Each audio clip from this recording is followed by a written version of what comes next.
Our meeting will come to order. Ms. Griffith, would you please call the roll? Okay. Mr. Damp, Here. Mrs. Starnes, Here. Ms. Warner, Here. Mr. Anderson, Here. Mr. Armenter, Here. Mr. Blossman, Here. Mr. Brown, Here. Mr. Cox, Here. Ms. Jones,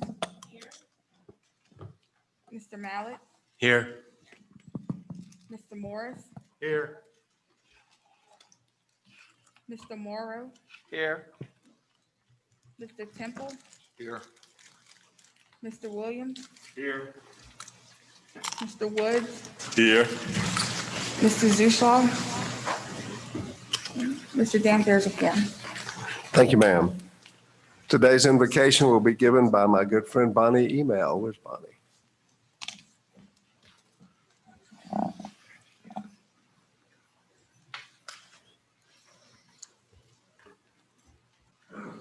Good morning.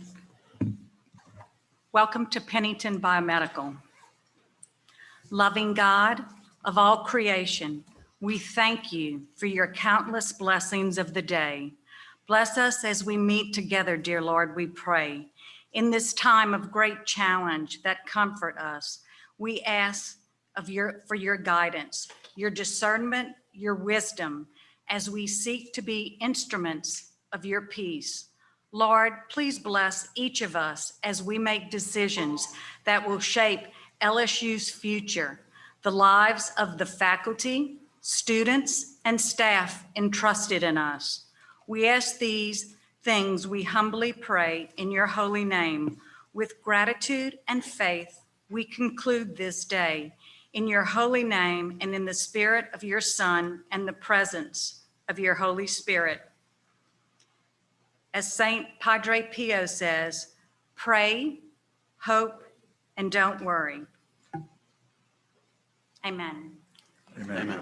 Thank you so much, Ms. Email. You're welcome. And the Pledge of Allegiance will be led by General Counsel Winston DeQueer. I pledge allegiance to the flag of the United States of America and to the republic for which it stands, one nation, under God, indivisible, with liberty and justice for all.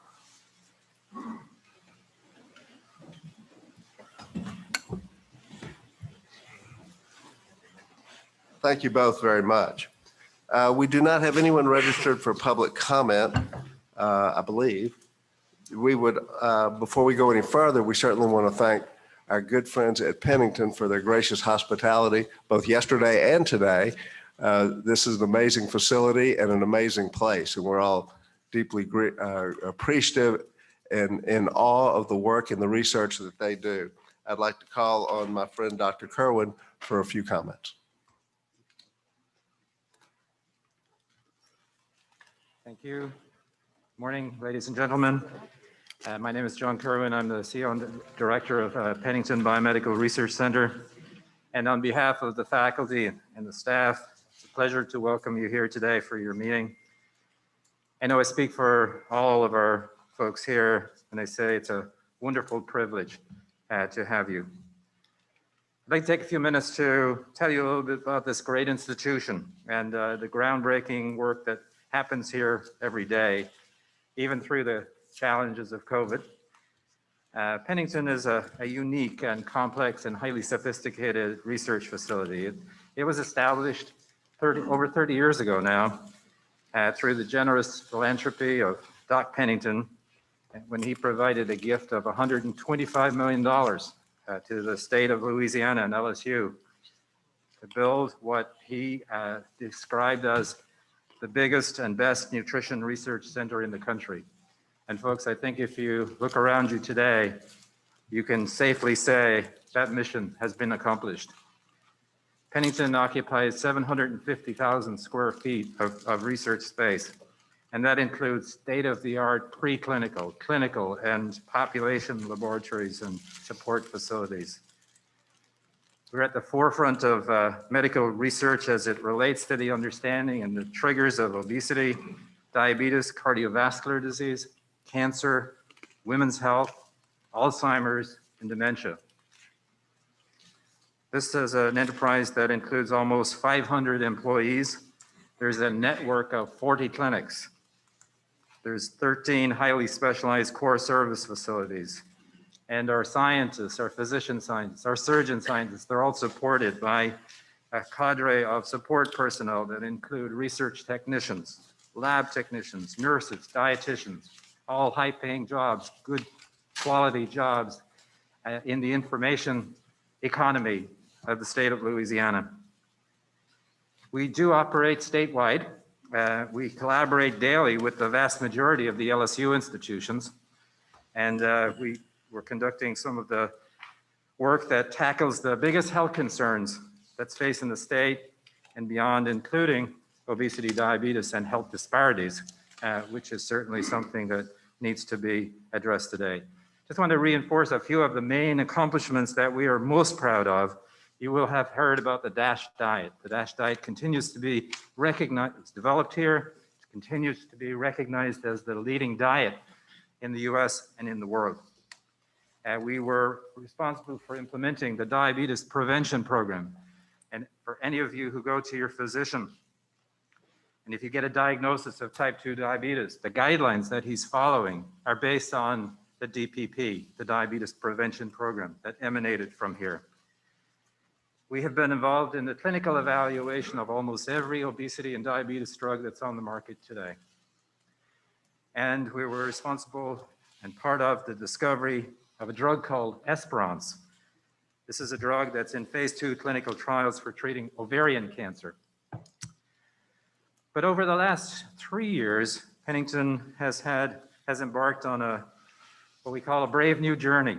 And thanks to your support, we expanded the Pennington mission to include patient care. And you will remember this from some of the previous meetings.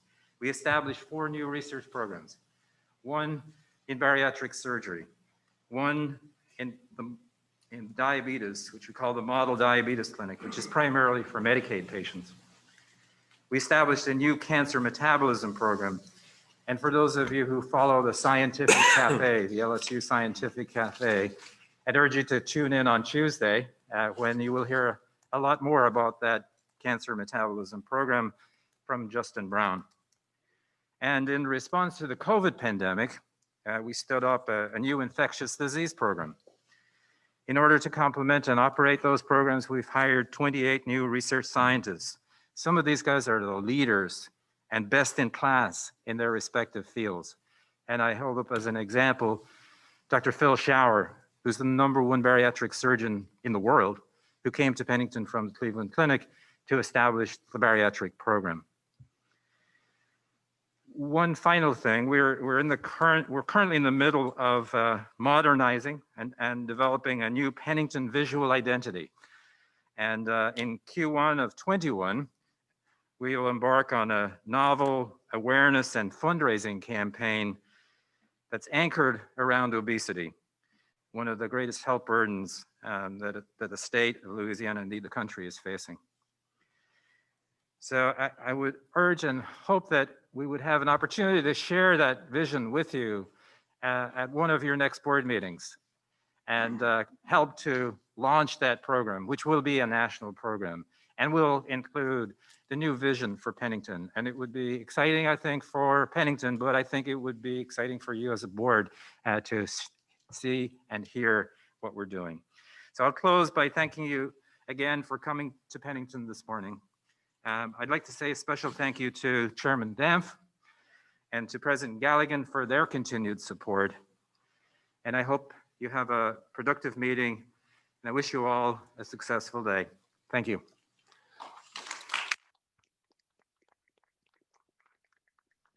Thank you, Dr. Kerwin. And for the benefit of particularly of our new members, this place is amazing.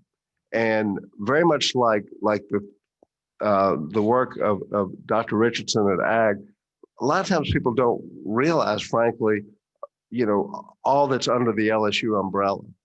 And I've had the honor and pleasure of coming to a number of the scientific dinners here. And believe me when I tell you, science is not my strong suit, but I've enjoyed them all. And what's incredible is the community support and the grant money and the educational opportunities and so forth. I've seen that through work at Ag, and I've seen that at Pennington. And as I've said, they're not always what we think of when we think of LSU, but they do amazing work, and particularly in research, which is certainly one of our core functions. And so it's appropriate, John, that you're there, and I'm just kind of spilling some of this over to my friend Dr. Richardson. But you guys and do amazing things, and Dr. Kerwin, we certainly appreciate your hospitality today. So thank you very much, sir. Okay. Before we continue with our committee meetings, I want to report that, as you know, we have formed a presidential search group. There are 20 members from all around the state, male, female, black, white. We have an incredible array of talented folks. I was in the meeting yesterday for most of the meeting. The chairman of that meeting is a fellow named, I think most of you know, James Williams. Y'all probably know Mr. Williams. When I left the meeting yesterday, 3 separate folks came up to me. One said, "That Williams guy is a force of nature." I said, yeah, kind of knew that. And somebody else said, "That guy knows how to run a meeting." And the third guy said, that was pretty incredible what we accomplished in a short period of time. So I congratulate James. We have outstanding representation from this group, Mr. Armentar, Ms. Jones, Ms. Werner, and Mr. Starn. So we certainly appreciate them double dipping with their service. But I would call on the force of nature, Mr. Williams, to give us a few brief comments about the meeting yesterday. So, Mr. Damp, you've succeeded. I will now be giving you all my mediation business. So thank you for all of that. Mission accomplished. And I thank you for the opportunity to serve you and serve the board in this important capacity. We had a great meeting yesterday. I thought it was efficient, but that's primarily because I've got the attention span of a child, so I got to get things done quickly. But we have broken into people. Supervisor Wayne Brown attended, and of course, Chair-elect Starnes, Fast Chair Werner, Supervisor Jones, and Supervisor Armentar, members of the committee. We divided our work into several subcommittees yesterday. One to select a search firm, one committee to deal with organizational structure, and we agreed to be bound by 2 guiding principles, the 2 B's as I called them. We want the best and we want buy-in. And so Virg Osbury is heading our buy-in subcommittee to make sure that we touch all of the areas within our university to receive appropriate input as we make this decision. We have established a timeline of the end of the year to narrow the interested parties and hopefully generate some applicants that we can present to you all in the beginning of the year. That's sort of the timeline we laid out. And the law requires that we can open up to see who's interested in the position. And then once we gauge the interest in the marketplace, we narrow that interest group to applicants. And that's the smaller group that we would be presenting to you all in January, along with our ultimate recommendation on one of them. I think that's probably about it. We're going to keep a very aggressive time schedule so that we can complete our work by the end of the year and stay on track. Thank you. Thank you, Mr. Williams. Thank you, sir. Unless there's objection, I move that we recess for committee meetings. If there is no objection, we are in recess. Ms. Jones, can you please call the academic committee meeting to order? Thank you, Mr. Chair. Ms. Griffith, please call roll. Ms. Jones, Here. Mr. Anderson, Here. Mr. Armentar, Here. Mr. Blossman, Here. Mr. Cox, Here. Mrs. Starnes, Here. Ms. Werner, Here. Mr. Williams. Here. Madam Chair is a quorum. Thank you, Ms. Griffith. At this time, I ask that Dr. Haney please present the first agenda item for today. Thank you, Madam Chair and members of the committee. The first item on the agenda is a request from LSU A&M to establish the Bachelor of Fine Arts in Film and Television. This is a reconfiguration of the existing concentration in film and television in the Bachelor of Arts in Theater, and to move it to a full degree program. The School of Theater in the College of Music and Dramatic Arts has been offering a practically oriented film and television concentration within the Bachelor of Arts in Theater since 2012. Since its inception, the program has continued to gain popularity, and several years ago, the school began a collaboration with the colleges of Humanities and Social Sciences and Art and Design, which resulted in the School of Theater developing a Bachelor of Fine Arts degree in film and television to serve as the professional degree option. This degree also complements the BA in Screen Arts program offered by the College of Humanities and Social Sciences. The accrediting body of the School of Theater's programs differentiates between the two types of undergraduate degrees, the BA and the BFA. The BA caters to a broad liberal arts study, and the BFA caters to the professional study with more concentrated experiential learning involved. The school has a wide array of tools at their disposal for engaged learning, including Swine Palace, along with the varied affiliated disciplines offered at LSU in digital media, screen arts, and art and design. Based on current enrollments in the concentration, projected enrollment starts at 30 and will increase to 60 in 3 years. And current students in the concentration will have the option to move into the new degree program. There are no costs associated with the program.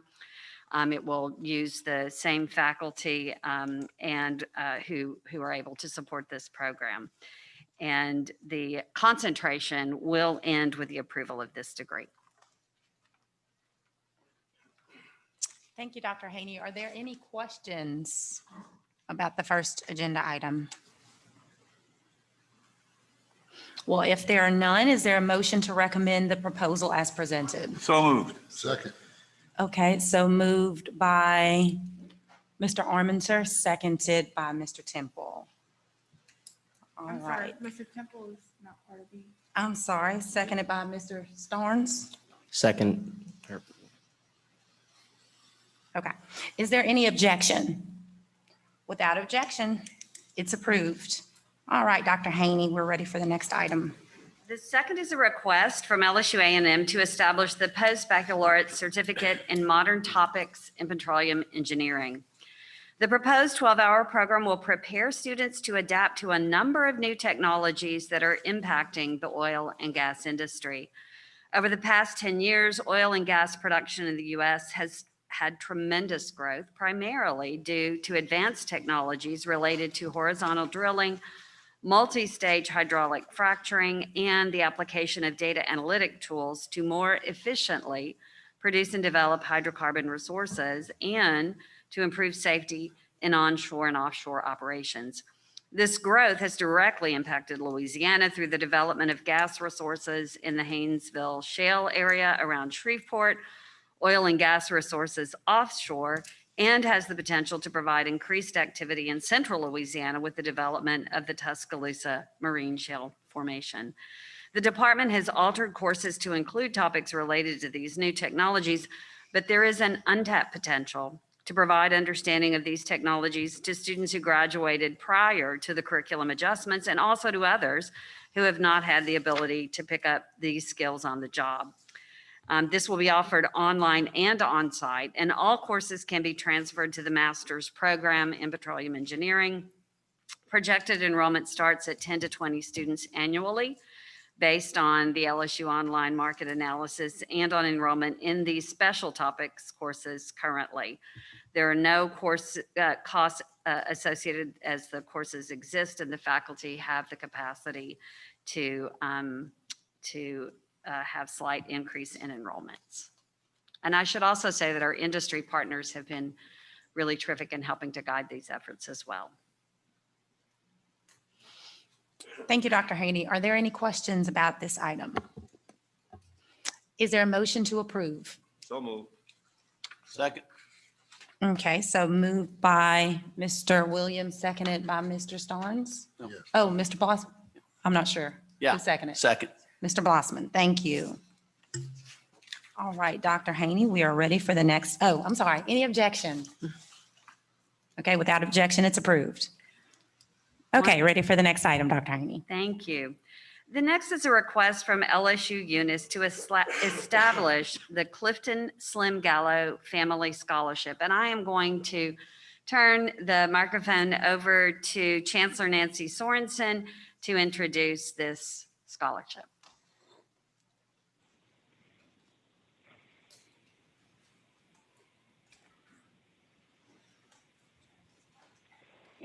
We are very honored and pleased to have the opportunity to go forward with this scholarship. Clifton Slim Gallow was an employee in our physical plant department, and his family has chosen to establish this scholarship. He is a retiree. The priority will be for minority students, and we will also apply for 2-year workforce matching funds. And it's my understanding, and I'm not sure if he's with us, is that his daughter, Kathy, is attending by Zoom, and she has requested to speak about this scholarship. Hi, good morning, Madam Chair and members of the committee. I had to dial in because I was having technical difficulties. But thank you for this privilege to be able to speak just a little bit to how this idea was planted. As you mentioned, my dad was an employee of LSU for a very long time. And my siblings and my mother and I came up with an idea to keep his legacy alive through this scholarship. Because during his last days and when he was going back and forth to the hospital, whether it was in Eunice or Lafayette, whether it was physical therapy, he often came across students that had attended LSUE that was in the medical profession and recognized him, not so much by Clifton Gallow, but by either Mr. Slim or the tall man who changed the light bulbs at LSUE. My dad was always a giver and always was supportive of others. This was planted in him as a young man, as a young teenager. From the age of 16, he became a part of the caregiver for his family in providing for his siblings. So we saw it befitting to keep my dad's name alive and a legacy living is to do this scholarship where he spent so much of his time giving to the community, where people recognized him, recognized his work, and his pride. I looked back at pictures just this week where when LSUE was first founded, where he was on a tractor, and many of the trees there that he groomed and he planted, and I go back there and I look at that. So we thought it would just be a great way to keep his legacy where he spent so much time of his life as he supported for us, to have this scholarship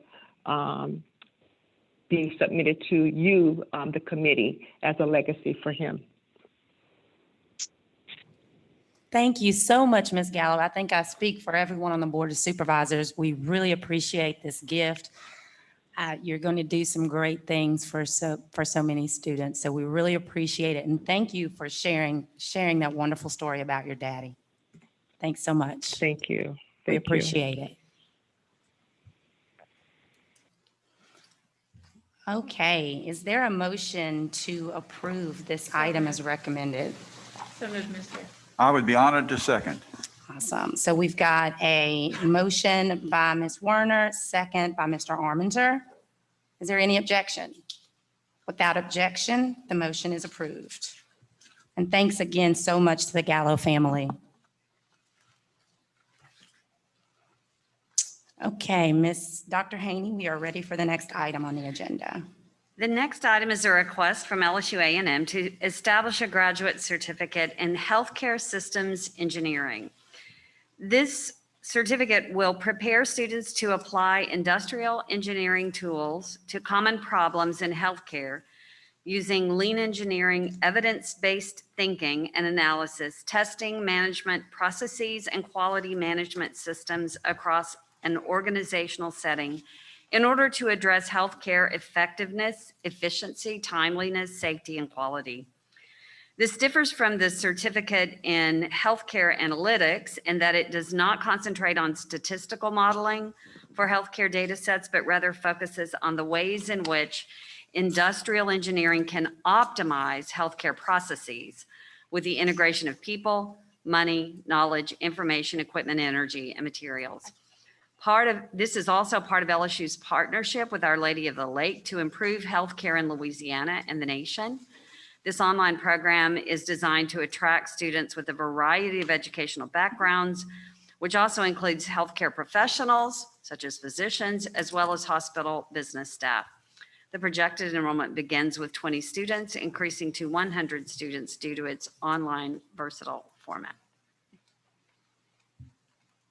Are there any questions? If there are none, is there a motion to recommend the proposal as presented? Okay, moved by Mr. Williams, seconded by Mr. Starnes. Is there any objection? Without objection, the motion is approved.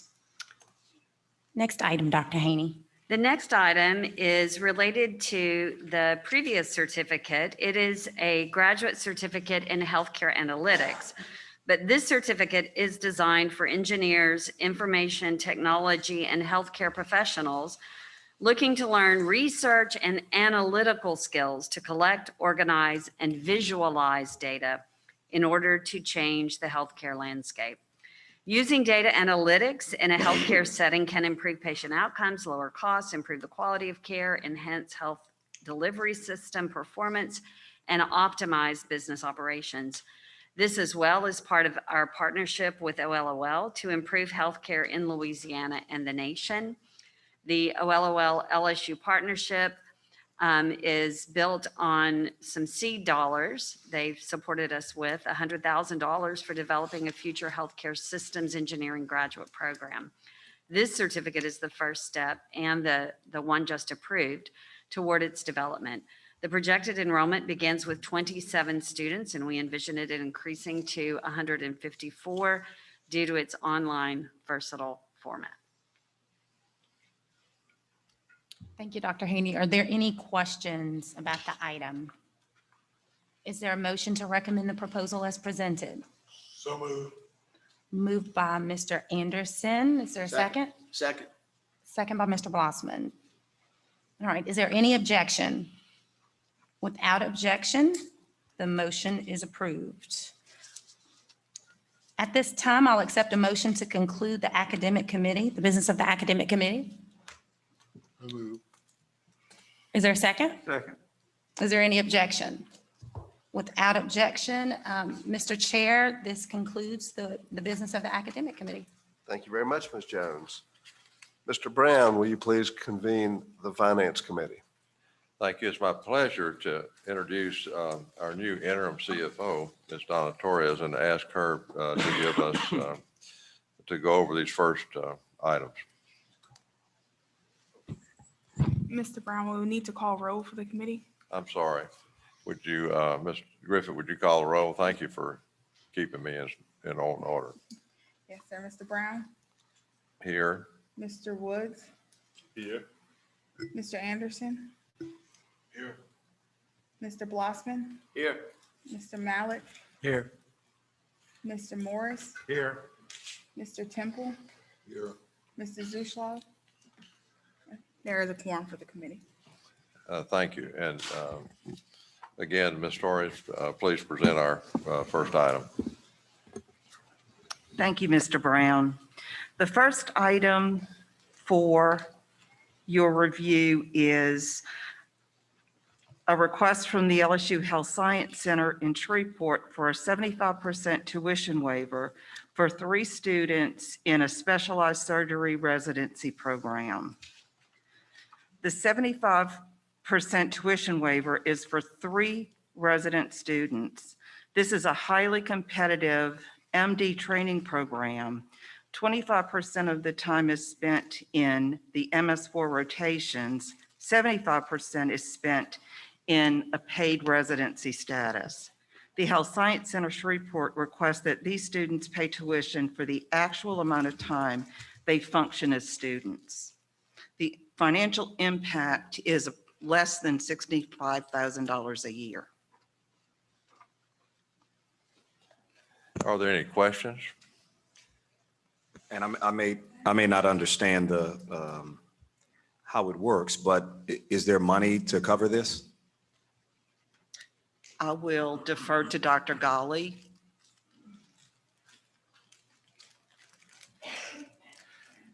Yes, sir. So these students are coming out of dental school and then doing the 3rd and 4th year of medical school, similar to the program in New Orleans, except the amount of time that each program, Shreveport and New Orleans, actually spends in medical school is variable.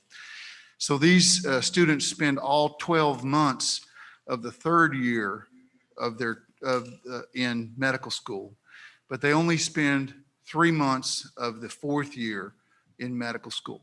The rest of the time, they're back on the surgery service functioning as residents.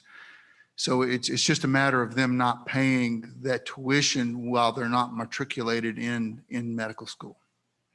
And so we don't, because they're not attending, we don't have the costs associated with it. So we don't lose money by doing this. Correct. Is that what you're saying? Okay. Correct. We don't lose money by doing this. Yes, Okay. sir. Thank you. Thank you, sir. Well, I have one question, Dr. Gallow. Oh, I'm sorry, Lee. Did you have a question? Go ahead. How many students are in this program? Sure. So this particular program is 3 per year. That's what I was going to get to. So everyone is exempt or they're getting the waiver. As an ongoing basis, it would apply to the 3 students that are in the 4th year of medical school that are in this program. Right. So we only have that many students in the program. Correct. Per year. Would it be normal just to say that's what the tuition would be, the 25% of the whole? Or do you come each year and ask for a 75% waiver of the 3 students? The 75% waiver is simply because they're only You're doing. right, I got that, but why don't we just make it as a rule that that's what the tuition is? If it's 100,000, just make it 25,000. Mr. Blossman, only the Board of Supervisors has the authority to change to apply a waiver or an exemption or a scholarship. So what we're asking for is actually a tuition exemption. And I'm understanding that part. okay, I But just I'm wanted to saying be maybe sure. just, if you're only going to take 3 students and this is normal, that there 25% of it's really actually at the university in the training, or why don't you just make that the tuition, the 25% always? And you don't have to come here and ask us for the waiver. Well, we're only asking for the waiver one time so that can be our policy. And we wouldn't set tuition, the tuition for the program is set. We wouldn't set tuition on a program by program basis. Oh, this isn't something that goes on every year? You don't offer this? It does go on every year, but they're still part of the medical doctor program. So rather than setting out another separate tuition function, which there's a lot more that goes behind it than saying we want to create a new program for just 3 students. Okay, well, I won't take any more of your time. I'm a little confused on why it wouldn't just be like that, because I think we have one for New Orleans also. And that's next on our list. Is there only 1 student in that next year? I mean, in New Orleans? In New Orleans, there's 3, And they fall in the same category? correct? So you have 1 that's getting the waiver and the other 2 are not? Correct. But so if we want to talk about the second is a housekeeping item, because the Health Science Center in New Orleans has been waiving or exempting the tuition for this program. We have new leadership in the bursar's office, and they're doing their housekeeping to make sure that there is authority to provide those scholarships to those students. They were unable to find board approval. So the second action is to ask for your approval to finalize and give approval to the scholarship that the Health Science Center in New Orleans has been affording. I have no problem with it. I just was trying to see if it could be simplified. Quite honestly, the exemption or the scholarship is the most simplified method of doing it. And we can talk later about administrative systems. Okay, well, thank you. I have a follow-up. I'm trying to understand, so it made a little more sense to me. You said, look, these students aren't on campus as much as the folk in the traditional program, therefore doesn't cost as much to educate them, therefore they should pay less tuition. And I think I just asked you and you said, yeah, that it equals out. But then when I look at the resolution, there's a $7,000 per student impact. So where is that? Why are we seeing the $7,000? So I'm back to my original question. I guess number one, why are we seeing a $7,000 impact if these students aren't on campus as much and therefore they're not costing as much to educate? And two, if in fact there is a $7,000 per student loss we're going to take for this, is there money to cover that loss? Maybe I'm confused too. The amount of time, instead of being attending class or as a fourth-year medical student or doing fourth-year medical school rotations, instead of doing that for 9 months of the year, they're functioning as a resident, not as a student. And so therefore, they're not using the resources of the school as other students would. So the request is simply 3 months of tuition is $7,147. That's what we're requesting that they pay. We're requesting they do not pay for the 9 months that they're not truly a fourth-year medical student. That's the only request, Mr. Williams. So then I'm reading it wrong and there is no, the fiscal impact of $21,000, that's not a loss. There is no fiscal impact. That's not a law. We are not going to lose money on this. Is that correct? Correct. Okay, thank you. Well, and that leads me back to my question. If each year you only have 3 students in this program? That's correct. So each year we have 3 students. That's Well, all? it could go up. I mean, it could go, but if it's going to go up, it's going to go up by 1 student. It's not going to go up by 50 Okay, students. so next year, let's say we have 4 students. I'm guessing since the same scenario would apply, you would come in and ask for a waiver for 4 students, 75%? No, we would just apply this principle ongoing to anyone that's in that category. So you're asking for this for just forever? I'm not opposed to it. That's what I was getting at. Correct. Just change Yes, the sir. tuition for this amount of money. I think we're asking the same thing you're asking. Right, well. But that's not what the resolution is saying. I'm just saying if the tuition for this particular program is $100,000, for these students, it's really not 100. That program really is only 25,000 because you only spend 25% of your time there. So I'm just saying, put it, maybe that's some way you can't do it for, because it may look bad. Oh, you're getting education in this particular program for only 25,000, because then you'd have more than 4 people signing up for it, I'm guessing. So what we're asking for is your ongoing approval for a 75% tuition waiver For anybody in this for program? anybody in this program. Okay, I got no problem with that, but we probably need to say up to so many people, because you might end up one day, look up and you got 30 people in this program. Well, that's not possible. Okay, well, I don't know what's possible, what's not, but there's a lot of things go around here that we don't think's possible, but somehow they find out that it is. Can I ask Mr. DeQueer, the resolution, I read the resolution differently. I read the resolution that's on the table to apply to these 3 students who are in this program right now. I don't read the resolution to create what Supervisor Blossman is saying, this ongoing policy of waiving in these situations. But am I reading it wrong? I just want to be clear on whatever we're voting on.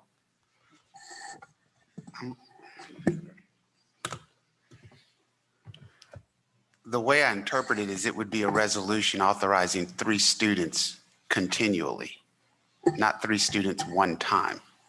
So up to 3, which is like Jay was saying. Okay. And I don't have a problem if y'all want to put a limit on it. That's perfectly fine, because the reality of these programs is none of these programs are more than up to 5 or 6 per year in the largest programs in the country. So these are very selective programs. So, I was just trying to simplify the no, I appreciate you, sir. I do. situation, but whatever. I mean, if you say 4 or 5 or what have And you. I but can see the if we say confusion. 3 and then 4 But- sign up next year, you're going to be back up here asking. You're correct, and we don't want to do that. Under summary of matter, you can see it says we're seeking ongoing approval for the 75% tuition waiver for 3 MS4 students in the OMS residency program. So- Can I ask a question? Would it be easier if we just clarify it and say ongoing to make that clear in the resolution and say, Dr. Gallow, whatever you think, up to 4, up to 5, and then we don't have to bring it back. But doesn't the resolution doesn't the resolution already say 3? In that this resolution does have a cap, right? So it says up to 3 students can do it. If you have 4, you got to come back to us. If it's 5, you got to come back to us. But next year, if it's 3, that falls within this resolution. Is that right? That's correct. Right, but that's what I said, if you only could take 4 ever, and he's saying maybe 5 or 6 would be the max of any of these programs all over the country.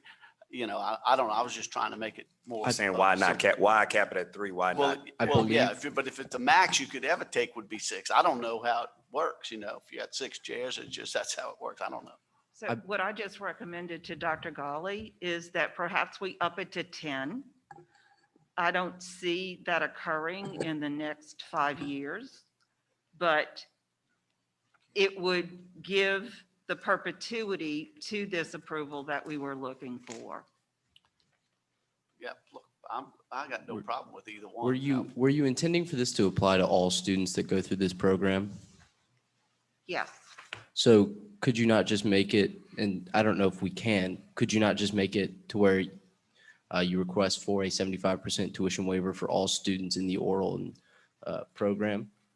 What programs? In I called it specialized medicine. Yeah, the could oral we one. not just change the resolution? to- Increasing the numbers is not an easy process. You have to go through the residency review committee. So this is, the chance of any program in New Orleans or Shreveport ever having more than 4 to 5 residents per year is almost impossible. It's not going to happen. So we can word it whatever way it makes y'all comfortable. But really, the reality is it's not going to ever be more than 4 or 5 per just for that one class, for the MS4. It doesn't apply to MS3. It only applies to the MS4 class. Does at our anyone want institution. to amend the motion? Mr. Brown, Or, Mr. Brown, yes, this is Randy Morris. I want to ask to follow up with Mr. Williams' question. We're not going to reduce any costs in the program for education purpose, correct? We're going to reduce revenue, but we're not going to reduce any cost. So back to Mr. Williams' question, we are going to be losing revenue, but we're not reducing any cost if we give this discount. Is that correct? Well, I guess you could say that, but the reality is that if the students are not functioning as students on rotations, then they're not receiving instruction and not receiving time. I understand So- that, but back to what Mr. Williams' point trying to get to is we are going to reduce our revenue stream by the amount of this discount, but our cost of educating is going to stay the same. So we are losing money on giving these people a discount, unless you're going to reduce cost of education. Is that not your point? Every time we do a tuition waiver, we lose because a tuition waiver is just not collecting that. Like the board approved 3 years ago for our campus to have 10 per class. You know, that was loss So, of Mr. Williams, revenue. we will be losing the amount of revenue that you waiver. Well, but wait a minute. But Not the if cost- the 75% that they're waiving, the students aren't going to that part of the 75%. So you're not losing that. But his cost is not being reduced because he doesn't have those 3 students. But we cannot reduce those costs because we still have a cohort of students that are in that program. Yeah, I understand, but I just want to make the point that we are waiving a revenue stream. I'm not against the program, but to make the point clear, we are waiving and reducing our income without reducing any costs. I understand you have fixed overhead and you got to take care of your other students and stuff, but we are losing a small amount of revenue. And we giving the did students a disclose a discount. fiscal impact of less than $65,000. Mr. Chairman. So if the committee voted to put an unlimited number or raise the number, we would then be reducing our future revenue stream, as Mr. Morris pointed out, more than just the 3 students. So if we go ahead today and approve 5 or 10, and that number applies and enters the program, we're cutting that amount of revenue stream in the future if we amend the motion today or amend the resolution today. How much money are we reducing it? What's the amount of money It's less than $65,000. for all 3? I have a question, Doctor. $21,443.81 per student. How much? $21,443.81. Will this reduce the number of medical students? Will this take spots from the medical student program degree? No, sir. These are all advanced standing students. So they're starting in the 3rd year of medical school. So they're all advanced standing. Usually by the time a medical school class gets to the 3rd year, out of a class of 150, you've already lost somewhere between 5 and 10 students because of a lack of academic performance. So they're basically taking up spots that have been vacated by people that haven't been successful. What's the pleasure of the committee when accept it like as is, or is there an amendment? Yeah, I'm good with it. I was just trying to inform myself mostly. I'm not arguing with the fact that we need to do it. I'm still a little confused on how we're losing money. Thank you, Mr. Blossom. Any other questions? Do you got anybody we just take it as written? That's what they want? Okay, I'll second that. Okay, we have a motion of Mr. Anderson and second by Mr. Blossom. Is there any objection? If not, the motion is approved. Thank you. Ms. Torres, next item. Thank you. The second motion is very similar to the first, with the caveat that the Health Science Center in New Orleans has been waiving this tuition for this cohort of students for a number of years. So this is a housekeeping item to ask your approval to formally approve the tuition waiver. I guess we're gonna have a problem if we say no. Well, Dr. Oye, Guess we're gonna have to find some old students and get them to write a check. First of all, let me try and clarify. We came about this in a very different way. This goes back 15 years when we felt that there was a very grave shortage of physicians in the rural communities. Because of that, we started something called the Rural Scholars Track. And in that process, what we did, we exempted all tuition for a given number of medical students. I think we said up to 20, started off up to 10 at that time. If they would sign a contract with us that they would practice in a rural community in primary care for at least 5 years after they graduated, and they had no medical school tuition to pay at all. We funded that internally. So it's not that we lost money, we just never took it. We were able to give this as a donation to the state because we wanted them to get in rural communities. Not that many years ago, we started something similar because there is a shortage of dental care in the state, across the state. And so we started doing the same thing that Dr. Gallow Well, is if they'd doing. quit hurting their patients so much, they might have more of them. So we started trying to get people more attracted to the oral surgery programs and the MD DDS programs. So we started exempting or basically giving a scholarship of 25%. It's a $55,000 a year cost. I mean, the tuition is, we exempted, basically gave a scholarship of 25% of that. We've been doing this for a number of years. As we went through it, we have a new bursar that came in and started looking through all of the papers, and we didn't find documentation that this is actually going through formal board approval. So this is to try and clean that up. So it's a little different than what we did in Shreveport. It is. Because it's not for the oral, same thing as them, because you're only giving a 25% discount, where in Shreveport, we're getting 75%. Yes, it will. We figure it's more attractive to come to New Orleans anyway. Well, I don't think Mr. Brown likes that. Good.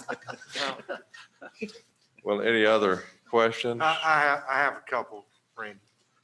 Doc, do you still have that rural track discount, tuition discount in place now? Yes, we do. So that's great. I wouldn't. It's actually the most successful program in the country in getting people to go into rural practice. I'd like to talk to you afterwards. All right. If I'm not mistaken, did you say that there were four students in this program, and there only 3 are getting the exemption from the last part, or am I mistaken on that? Sorry, I don't understand what you. How many students are in the program and how many get exempted?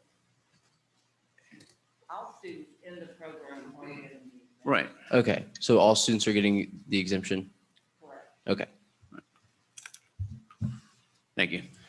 Any other questions? If not, we'll accept the motion. Mr. Anderson. Second. Move to approve a second. Mr. Blossom, if there are no objections, the motion carries. Next item, please.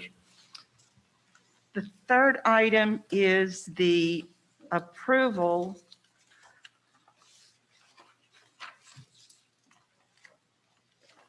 for fiscal year 21-22 operating budget request. We are in the very first stages. A presentation was presented to Board of Regents. Board of Regents will actually determine funding based on the formula. This request is to allow the president to continue to work with the Board of Regents on the funding formula and to act on behalf of the board for the budget process.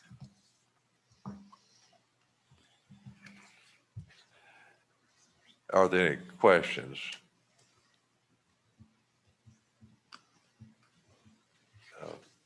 If none, I'll accept the motion to approve. Move.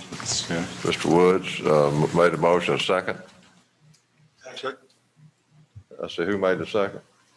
Mr. Anderson. If there are no objections, then the motion is approved. I think that's our last motion, is that correct, Mr.? Correct. Okay, our last item of business. If at this time, if there are no objections, we will, I'll accept a motion to complete the Finance Committee meeting, conclude. Move, Mr. Brown. Mr. Woods, move. Second. Second. Mr. Blocking? No, Randy. Mr. Morris. If no objections, then the meeting has been completed. Thank you. Thank you, sir.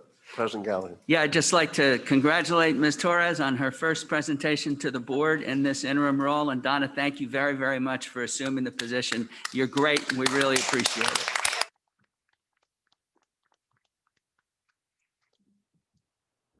Thank you, President Gallow. Mr. Woods, would you please convene the Property and Facilities Committee? Yes, sir. Thank you, Mr. Chairman. Ms. Griffith, please call the roll. Mr. Woods, Here.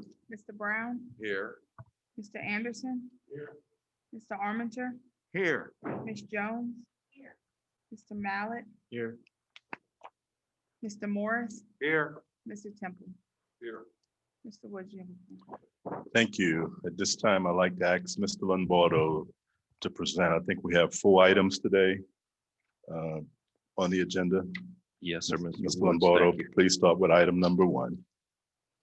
Thank you, Mr. Woods. First item is a request to authorize lease agreements with the LSU Real Estate and Facilities Foundation for the University Lakes project. The LSU Real Estate and Facilities Foundation, at the request of the state of Louisiana and LSU, has undertaken the University Lakes project with the goal to make substantial improvements in the health, appearance, and functionality of the 6 lake system and reduce the risk of flooding for the entire watershed. Previously, LSU entered into a memorandum of understanding with the city parish of East Baton Rouge, the Division of Administration, DOTD, LSU, and the Baton Rouge Area Foundation that outline the overall project scope, with each of these respective entities making non-binding funding commitments toward the project. I'd now like to turn it over to Mr. Rob Stewart with the LSU Foundation and the Real Estate and Facilities Foundation for comment. Thank you.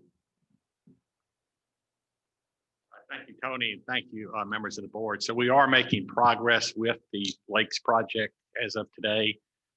We were not able to get capital outlay funding as had originally been anticipated with the problems relative to COVID. We have come back with an alternative solution to get started that involves use of money committed by the state of community development block grants, as well as money from the Baton Rouge Recreation and Parks Commission, which was approved last night at their meeting. $5 million that will be coming from the East Baton Rouge Parish Mobility Plan that we anticipate will be approved at the City Parish Council meeting on November the 10th. So from there, we will move forward with the RFPs that we've executed to bring in a design firm to design all of the work on all 6 of the lakes, the schematics, et cetera. So we'll be ready to go. And then we anticipate that we will have enough dollars to complete the 2 East Baton Rouge Parish-owned lakes, City Park and Lake Erie, as well as Campus and College Lake on the LSU campus. Those will be completed, dredged, and everything else. We will be unable to do the University Lake and Lake Crest until such time as additional funds are available. Likely will need to come from capital outlay at some future point. So this is really just allowing us to move forward. This is ultimately a lease agreement which leases the lakes to the subsidiary of the Real Estate Facilities Foundation, so the work can be done privately. Once they're completed, the lakes will be donated back to both the city parish on their 2 lakes, as well as to the LSU on LSU's lakes. Thank you, Mr. Stewart. Are there any questions on the item? Mr. Chairman. Mr. Stewart, I just want to thank you. This is a great project. Those lakes are the front door of the university. I live near there and walk the lakes, kayak the lakes. I see the folks fishing the lakes, and they're beautiful. They're important from a recreational standpoint. They're important for the community, important for LSU. You folks have done a wonderful job. Very much appreciated. Thank you. Welcome. And let me certainly give most of the credit belongs to Mr. John Spain. with I the certainly, Foundation. I know you both well, and I couldn't agree with you more. I certainly know that most of the credit goes to Mr. Spain. I know he's done a great job. We appreciate you all very much. Thank you. Are there any additional questions? Mr. I'd like Brown. to just make a comment too. I serve on Real Estate Facilities Foundation as a board representative, and so I've seen firsthand the work that the group is doing. And this is a very good example of how they can pull together different entities to support a project that will benefit LSU. And I just want to thank you. A lot of work ahead, but thank you, Mr. Stewart, for your committee's Thank you so much. work on this. Are there any additional questions or comments? Is there a motion to recommend the proposal as presented? So moved. Moved by Mr. Ormiter, Second. second by Mr. Morris. Any objections? Hearing none, so moved. Thank you, Mr. Stewart. Item number 2, please.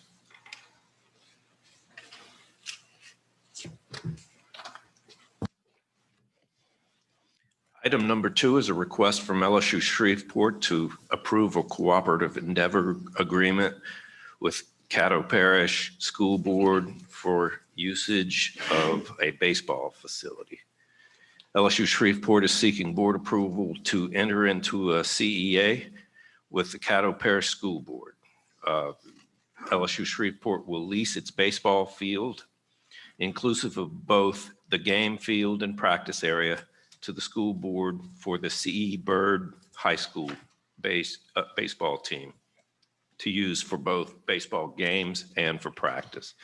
Under this agreement, the school board, as its sole expense, will construct a parking lot adjacent to LSU Shreveport baseball field as detailed in attachment C.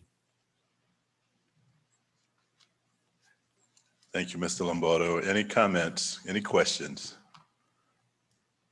Mr. Brown, Mrs. Jones, Mr. I Brown. just wanted to make a motion if there's any other comments.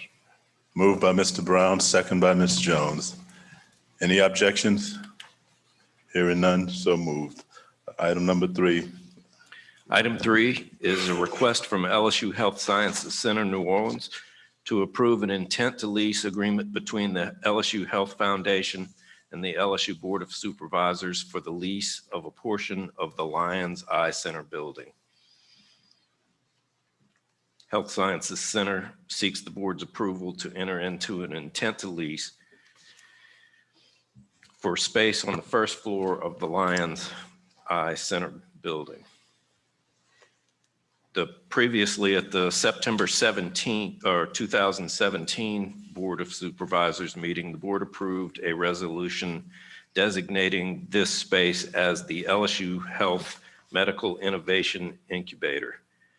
This will become part of that agreement. So this is more of a housekeeping item. No, this is a new item, and ultimately a lease would come back to you for approval. If Dr. Oye would like to make a few Dr. Oye, comments. please comment. Yeah, let me expand on that. One of the things that we've been very interested in doing is to get more biotech industry into our community and into the Health Sciences Center. We had approval from the Board of Supervisors in 2017 to designate part of the first floor of this Lions building as a innovation center. The Innovation Center is a formal recognition through the state that we can negotiate with companies that we don't necessarily have to take the lowest bidder, because there are other things that are important in contracts where you're going to try and develop biomedical industry. So we have our foundation who is going to do the negotiation for a lease with 2 companies that are actually expressing interest. One is a high volume COVID testing company. There's a shortage, a severe shortage across the country, actually, particularly in Louisiana, of technicians who are capable of doing this type of biomedical testing. So we have a Department of Laboratory Sciences through our School of Allied Health that trains technicians to do these types of things. This would be a win-win for them and for us. They're training more technicians. We're using their resources to help train our students. Another one is a company that is developing the latest version of stem cells. They're actually developing exosomes, which is the active particle of small vesicles inside of cells that can regulate growth of new tissue. They are interested in also working with us in our facility to do this, and we'd like to have them on board so that we can take advantage of the learning that we get from that project. So the Board of Supervisors would be approving the right to have our health foundation develop a lease arrangement with these other companies. Those lease arrangements would come back to the board for final approval. Thank you, Dr. Oye. Any comments, any questions?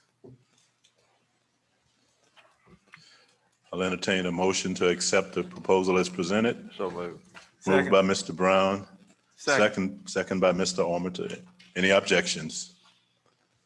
Hearing none, so moved. The final item, Mr. Lombardo. Fourth item is a request from Pennington Biomedical Research Center to approve a late submission to the FY 21-22 cap outlay budget request. This was an infrastructure item that was recently identified and is a substantial need. It's about $3.5 million of underground piping for the water system at this facility. And we are requesting that we add this to our cap outlay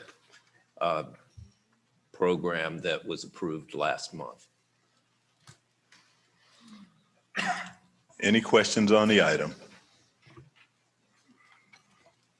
Is there a motion to accept it as presented? So moved. Moved by Mr. Brown, Second. second by Mr. Morris. Any objections? Hearing none, so moved. Thank you, Mr. Woods. Thank you, Mr. Lombardo. Mr. Chairman, at this time, I think that concludes our business. Mr. Chairman, Make a motion to, I had a question real quick for you. Mr. Williams, I'm sorry. Yes, sir. There's a LSU Health Sciences Center in New Orleans student housing project. Is that on the agenda for today?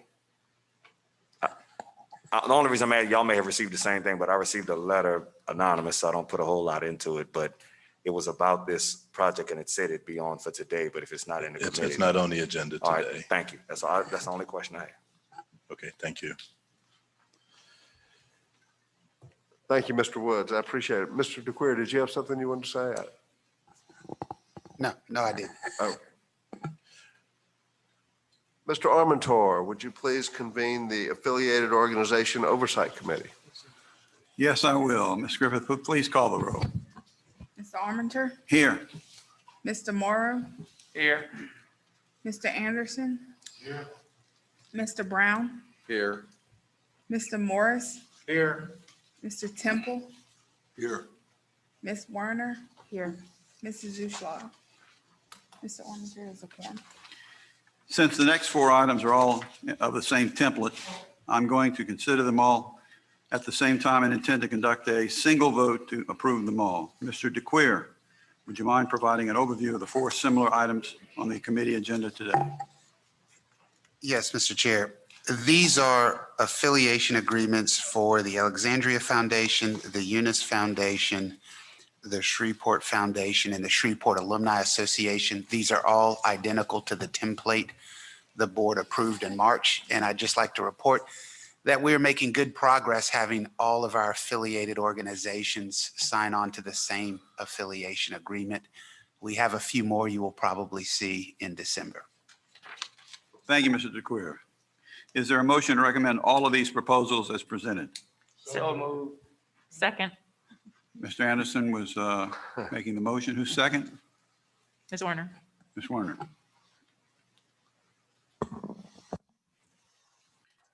Okay, is there any objection? Without objection, the motion is approved. At this time, I'll accept a motion to conclude the Affiliated Organization Committee. Is there such a motion? So moved. Mr. Brown moves. Without objection, the committee is adjourned. Mr. Chair, the committee has concluded its work. Thank you very much, Mr. Armentor. Mr. Temple, before I call on Mr. Temple, I will tell you that Mr. Temple co-hosted an absolutely terrific program yesterday and on diversity and inclusion, and did a wonderful job. And I'd like to thank him and call on him to convene the meeting, please. This time I'd like to convene the meeting for the Diversity and Inclusion Committee, starting off with having a roll call. Mr. Temple, Here. Ms. Jones. Here. Ms. Werner. Here. Mr. Armenter, Here. Mr. Cox, Here. Mr. Mallett, Here. Mrs. Starnes, Here. Mrs. Zuschlag. Mr. Temple, you have a quorum. Thank you, ma'am. On yesterday, there was a very healthy discussion that took place as it relates to diversity and inclusion. And I'd just like to go on record as saying that it was very both impressive and exciting to see the leadership of Louisiana State University embrace this concept. Without going into a lot of detail, I'd really, at this time, like to refer to our chairperson whose idea it was to convene this healthy meeting and this discussion. We had over 35 people there, and I think that there were a lot of real invigorating concepts, ideas, and the real commitment to this particular item is so important as it relates to the leadership of Louisiana State University. So, Robert Damp, since you, as our chair, clearly have to forge the ideas and the concepts as a leader, I'd like for you to sort of give us a perspective of what you thought actually took place yesterday. And as other members who shared in the ideas yesterday, I'd like for them to make comments. The one thing that's really important is when you start talking about diversity and inclusion, clearly there is not any way possible for an individual to move that kind of concept forward.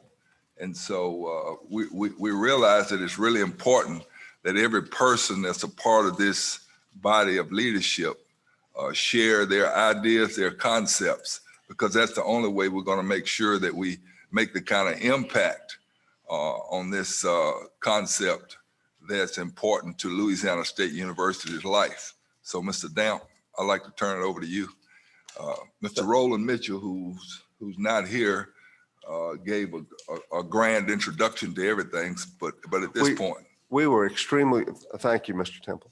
We were extremely well served yesterday by Dean Mitchell, who most of you know, who's the Dean of our College of Education, along with Dr. Martin, who's a sociology professor, serves the university in a number of capacities, and Dr. Poole, who works with the athletic department in a counseling sort of role. And they made a terrific presentation. We're very much in their debt. We then opened up for a really good conversation. And my purpose in working with Mr. Temple, my purpose is to recognize that so many decisions we make have racial implications across the board. And for us to make those kinds of decisions and look at issues, the best place to start is within ourselves, and to kind of examine our racial DNA and the things that are important to us. And the best way to do that, speaking as a white guy, is to talk to my Black friends and to have meaningful conversations about assumptions we make and dialogue, and I don't want to talk forever, but we had really good open conversations about things, and part of it is to understand that we're all works as human beings. We're all works in progress. And in this area, we're especially works in progress. And if we don't constantly strive to better understand each other and have friendships and real conversation, and I think back on my life and a number of Black friends, but how rare it is to really talk about race. And why do we not do it? Because it's uncomfortable. And look, we'd all rather be comfortable than uncomfortable. That's in our nature. But these things are really healthy and helpful. I always go back to my friend, Mr. Williams, and I think he led us in this path. And I think Ms. Werner did a super job, because this issue is extraordinarily important to her, and gender issues are important to her. And my bad joke yesterday was, as I look at it as an Episcopal Jewish guy, we don't have a lot of issues to deal with. So I went back. Nobody laughed then, so I didn't expect anybody to laugh now. You never tell a bad joke twice. Yeah. I've learned my lesson, Mr. Blossman. So, but I just thought it was a terrific meeting And it's, you know, I'm going to talk for, I love this board. We just have a great bunch of folks, you know, outstanding people. And thanks to people like Mr. Mallett and hosting these dinners and the things we do as we come together. And this is sort of part of it. We're a racially diverse group. We've got rednecks, and I don't want to pick on any redneck because Mr. Morris is my friend, and we've got, you know, we've got different folks from all over with different perspectives. And the more we come together and understand each other, the better we accomplish our goal, which is to serve this great university. And I'm talking too long, so I'll turn it back over to Mr. Temple. It was a great meeting. I particularly appreciated some of the comments that you made and Mr. Williams made and others. It was a terrific meeting.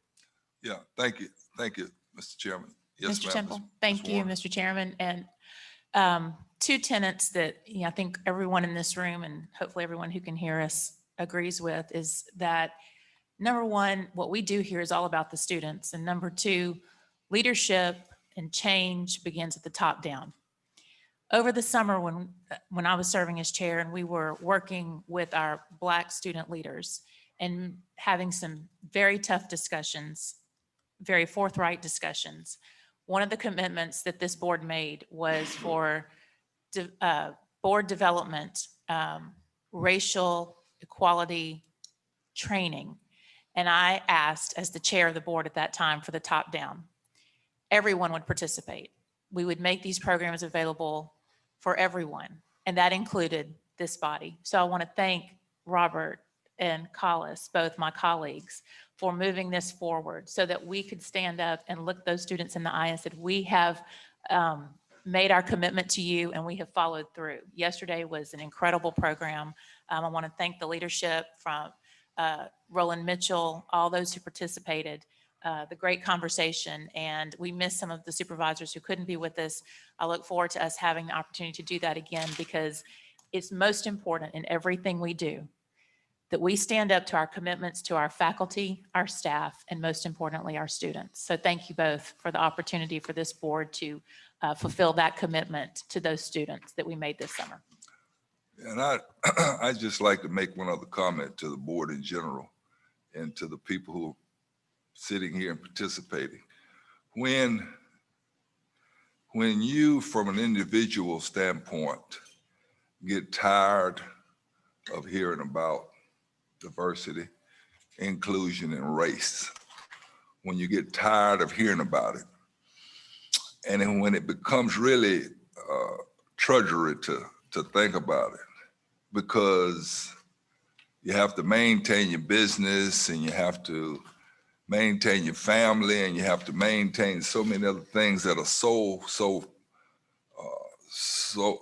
important to your everyday existence as a person. When this whole race issue gets to be burdensome and tiresome, your role as a leader on the board of the greatest university in Louisiana and probably one of the greatest universities in the country, your role should be to reflect about all of the people who have to go to school under your leadership and who have to think in terms of making a path forward in a life. And so just believe me that all of these issues are extremely important. And all of these young folk who we have a charge to be responsible to educate are looking at the leadership to help determine which way they'll go in their path forward in life. I obviously was an athlete. You guys know I was an athlete at LSU.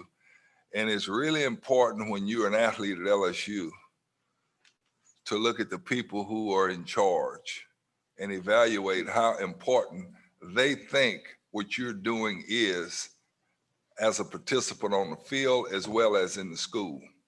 So I just want to admonish the fact that it's imperative and important that we keep this stuff moving forward, because when you talk about an athletic field that includes 80% Black men playing football, they are real sensitive about what's going on.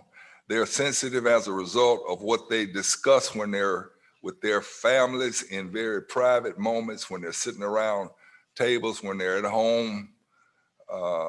They are sensitive when they are watching things on national news. And so our efforts as leaders need to reflect the concept and the idea of being open, fair, and considerate of what's happening. And it's a lot easier to block, tackle, run, catch when you know everybody's on your team. It's a lot easier. So I just wanted to share that in thought of talking about diversity and inclusion. And with that, I'll ask that we either have any other comments or. I think Mr. Armentor. Mr. Armentor? Yes, I have a comment directed at Mr. Temple.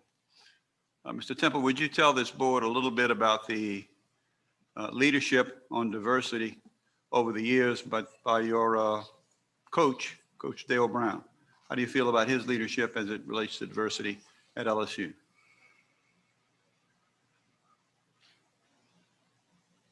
Well, that's a little sensitive.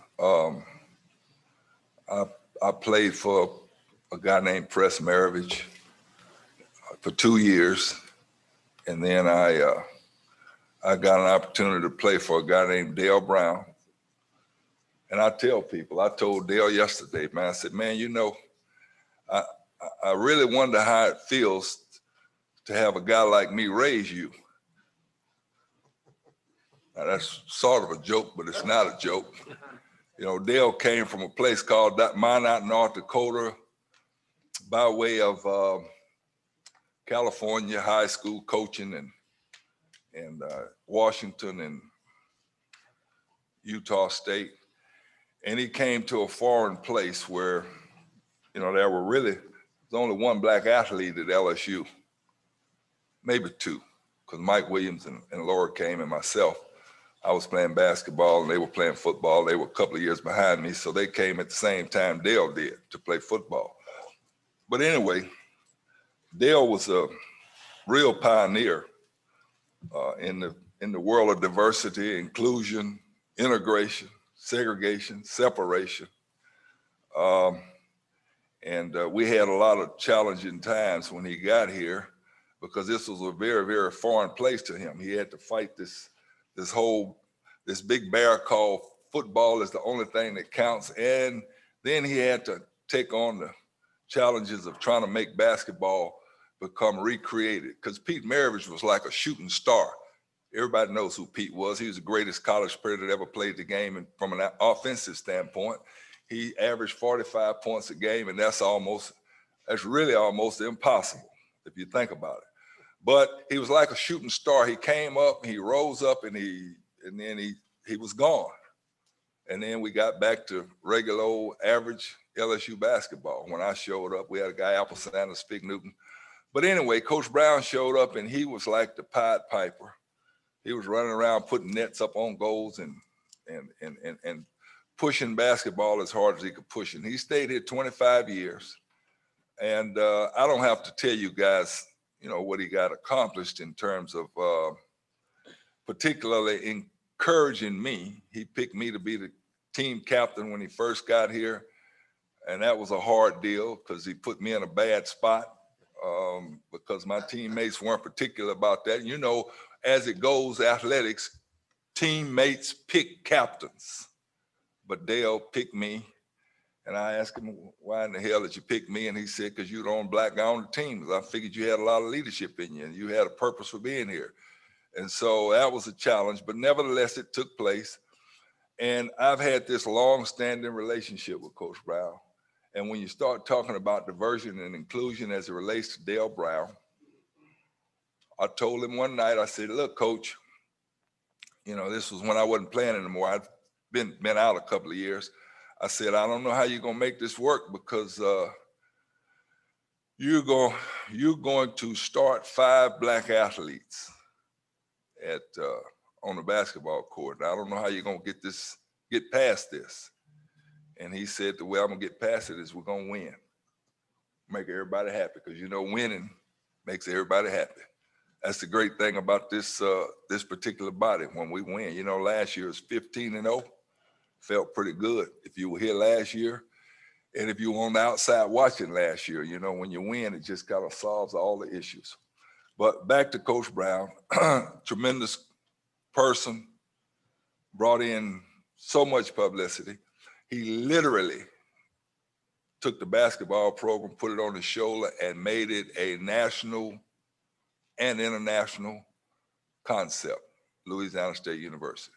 When you think about probably at this point, the most recognizable athlete still in the country, one of them in the world, Shaquille, who would not have come here if it were not for Dale Brown and his attitude, his personality, his concepts about life. And then there are untold number of guys who came and played for him. And the last thing I want to say about Coach Brown is when you call that number, 757-8078, he answers the phone, full of life, 80-something years old. And every guy that ever played for him, he has their number at his fingertips, literally. And they all stay in touch. We all stay in touch. So I don't know if that's what you were asking me about, but he was a special man. He was a special man. Dale Brown did more for integration in this state than any other person. Now that sounds like, you know, one other guy that is from my perspective, one other guy pressed the envelope, and that was the guy who came to Kentwood and brought me to LSU, and his name was John McKithen, not Press Maravich, John McKithen, the governor. But we don't need to be complimenting any politicians. I understand. My purpose in asking you to do that, Mr. Tipple, is I have and intend in the future to continue to push Coach Brown for a memorial honor in naming the basketball floor at Pete's Palace after him. And I just wanted the board to hear from somebody really in the know just how specific his leadership was with reference to diversity. He set the tone for diversity for the decades that followed. He did. I don't want to cut you off. Well, he did. Madam Chairman, Mr. Chairman, I'm ready to conclude. Thank you, sir. And thank you very much, Mr. Temple. Thank you, Mr. Armentor, very much. Thank you. The recess of the board has ended, and we will now return to regular order. For our approval today are the minutes of the board meeting previously held, the September 10th meeting, September 11th, September 29th, 2020.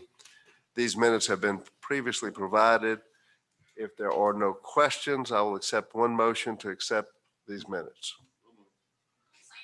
Moved by Mr. Williams and seconded by Mr. Morrow. Without objection, they are approved. We have a report from the Council of Staff Advisors and Faculty Advisors, Professor Robinson. Do we have Professor Robinson? Well, I'm not Professor Robinson, but I think he just stepped out. I'm Mandy Lopez, and I'm happy to step in for the report. We're happy to have you. And All right. It's no secret I have a script, and I'm not great at following the script. So I may. There he is, Professor Robinson. Professor Robinson. All right. All right, there you go. Okay. Well, thank you for the opportunity to present on behalf of the council. A few things have come to the attention of the faculty. The University Council on Gender Equity generated a report in 2015 that clearly identified some salary disparities between genders, with those who identify as female receiving substantially less than those identifying as male, and quite a few colleges at LSU. Notably, only base salaries were provided to the committee for analysis. Extra compensation for various administrative or scholarly appointments was not included, and this may have affected the results. The faculty request transparency and regular reporting on salary distribution among genders at that time, and it has made this request regularly since. However, it's yet to materialize. So the faculty request full transparency on salary distribution among genders on a regular basis. This is just the next one is just sort of a bit of information. And the faculty recently became aware of an omission in Blue Cross Blue Shield insurance coverage offered by our LSU. Specifically, there are two plans, Magnolia Local and Magnolia Local Plus. Magnolia Local Plus is about $100 more per month for family coverage for essentially the same coverage as Magnolia Local, but with a nationwide network. The problem is that Magnolia Local does not include Iberville Parish residents in the plan. That is, if you reside in Iberville Parish, as many LSU employees do, it appears that you are not eligible for the less expensive coverage. This is a bit unusual, or was found to be strange, by the faculty because parishes that are far more distant from LSU, including Bossier, Cato, Vermilion, St. Tammany, etc., are included in the plan. The next item, the faculty appreciate the commitment to IT at our LSU. Unfortunately, the lack of organization among IT entities continues to frustrate and confuse faculty. Computers and electronic purchase can take months, if not weeks, if not months. IT assistance is readily available and eagerly provided, but it can take numerous phone calls and emails to identify the correct location for help. Grok articles cause unmitigated distress among the faculty. There is some concern that anything named after what appears to be a prehistoric man word may not be entirely helpful in today's IT society. So, right, faculty find them frustrating, and part of it is the challenge in keeping up with the changing IT needs, and we fully recognize that. So the faculty continue to request organized leadership support, both technical and purchasing, and communication among IT entities. The faculty are grateful and appreciative of the transparency in the LSU president search. Additionally, the committee is absolutely composed of highly respected and accomplished individuals. The faculty wonder, however, why elected faculty leadership is not represented on the committee. The member could come from any of the campus faculty senates or the faculty advisory council, and the faculty hope that a member from one of those elected bodies will be included at some point in the search. The faculty also appreciate the provost office interaction with the students and recognition that the faculty decide educational policy at LSU. Unfortunately, it appears that a lot of student requests go to the provost, to the faculty, via the faculty senate and back again. And the faculty suggests that a more efficient mechanism will be to include members of the faculty leadership on the initial conversations with the students. Finally, the steps taken by the Board of Supervisors and President's Office to remove the LSU Baton Rouge campus from the American Association of University Professors censor list are very, very much appreciated. We look forward to regular updates on the progress. And finally, Professor Robinson specifically informed me that the board is considering including a faculty voice on it to provide a perspective from the faculty. We're very grateful for your consideration. Thank you for the opportunity to present this report. Are there any questions? I have one. I'm a little confused. When you started, I don't know, would you explain the first sentence you said about faculty identifying as a man or identifying as a woman? So there was a report presented or generated by the University on Council University Council on Gender Equity and presented by the Faculty Senate that was in which salary distribution or salary was compared between male and female Okay. on the LSU campus. And there were disparities in a number of colleges. So there's a disparity amongst some women doing the same job or making less than the man doing the same job? Yep. Not necessarily a woman identifying as a man making the same amount as or making less if you're a man identifying as a woman? I couldn't go that far. We just divide, it was just, I don't know. I don't know how granular the discernment was. It was simply divided by male and female. So it's just divided by male and female, not Correct. necessarily who's identifying on a particular day, whether they're a man or a woman? Well, that would have been self-reported, so I assumed that it was what the individual reported, yes. So in the report, if all the women faculty decided to identify as a man that particular day, they would be underpaid?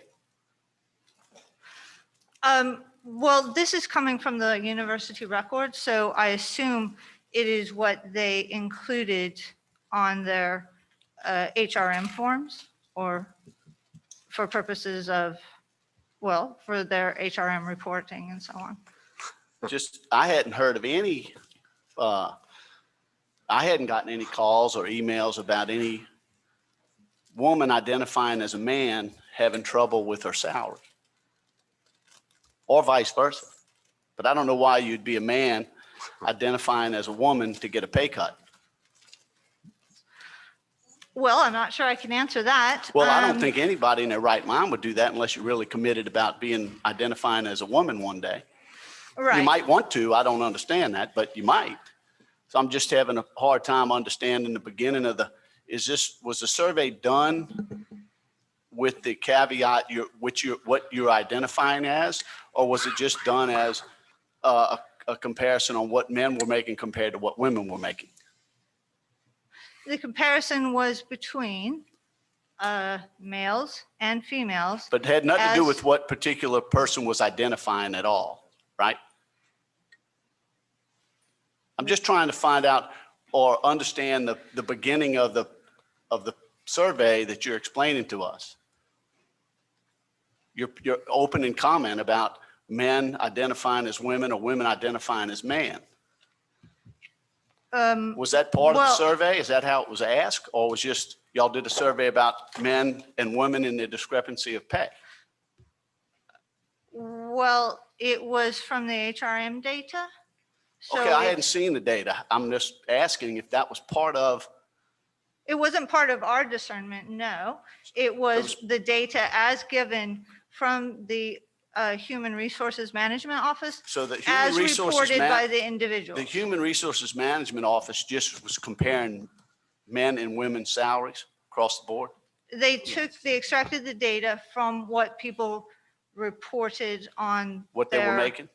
So just facts. I mean, it's not hard to look at the men and women at the university and what their salaries are, right? Correct, And that's what they did, yes. okay? So why is it that you put in there that what they were identifying as? Was that part of the survey? Because it was self-reported to the HRM office. Right. I think she's just following the report, Jay. I think. I'm just trying to get to I get what it, kind of but I report it think- was in I think- 2015, is if in 2015, we did a report, self-reporting, and you ask somebody, okay, are you identifying yourself as a man today, as a man or a woman? And what do you make? Because we know on a sheet of paper whether you're a man or a woman and what your salary is, right? I think the point is that when I fill out a form and it says, are you a man or a woman? And I check man, I'm identifying as a man. But maybe once, Mr. DeQueer, because I think that we may be merging some legal concepts. Is there something you can add here? Yeah. Board member, the category that we keep statistics in, like if we say male, it means all men and everyone who identifies as a man. We don't break out the differences within it. So when she says there's a salary disparity between those identified as men, that's all men on campus and anybody who identifies as a man. That's just Well, that the would way be all the, men, yeah, right? yes, it would be all men. Yes. And all woman. Yes, Right. yes, it would be. Okay. That's just the way we keep the statistics now. That's the way universities are tracking gender. Well, I got it. That's how you're supposed to do it. I just didn't know if we were asking a survey on whether what are you particularly identifying yourself as? No, not at all. Okay, that's No. good. Are there any other questions before any other comments or questions? Mr. Chairman. Yes, ma'am. Ms. Lopez, this issue is of grave importance to me. Salary disparities across this university between men and women. I agree. I'm not trying to disparage that. Mr. Blossman, let me finish, please. Ms. Werner has. What I'm going to ask is that Ms. Lopez provide this report, which I think has some very important points to the board in writing, if you would, and Mr. Drawdy will get with you. If we could ask that, if that's all right, Mr. Chairman. Certainly, yes, ma'am. Thank you. Yes, absolutely. I just want to remind you, it was generated in 2015. So Thank you. yes, absolutely, sure. And I think it Mr. gives us a Blossman, I didn't good- mean to cut you off. If But you no, had- I was not trying to say I'm against any of this. I'm just was Agreed. trying to get to the lingo on whether we're trying to identify the man and the woman and who's identifying what or what particular day. And if that's the case, that was a pretty. Understood. And my point was that I think the board should be able to I read agree. and digest the information in the report Absolutely. I think based y'all on. both right. I Thank think y'all both right. Do you have any data that's more current than 2015? No, unfortunately not, but I understand that there are actions underway by the LSU Human Resources Office to do a more recent or current analysis and to provide a more timely report. My understanding, and I don't want to overshare because this was just recently disclosed, is that there's work underway to identify an outside entity to do another survey or analysis. And I think more current information would be helpful and appreciated by everyone. I agree with Any you, Mr. other Chairman. comments or questions? Any other comments or questions? All right, thank Professor you. Lopez, thank you so much. We appreciate your service, and we certainly would want to address your concerns, and particularly in the IT area that you talked about and the delays and so forth. That's certainly a pressing matter, as well as these other issues too. But thank you very much. We appreciate your service. All right, thank you. Thank you. Thank you. Ladies and gentlemen, the staff advisors have submitted a written report, so we will not be receiving a live presentation. We are not taking up any personnel actions today. We have 11 reports to accept. These reports include an enrollment report and 10 required reports that relate to facilities and assets. I will accept a motion to accept these reports. So moved. Moved by Mr. Mallett and seconded by Mr. Morrow. Are there any objections? Without objections, these reports have been adopted.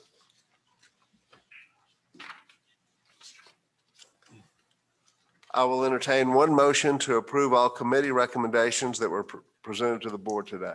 So moved. Moved by Mr. Mallett, seconded by Mr. Morris.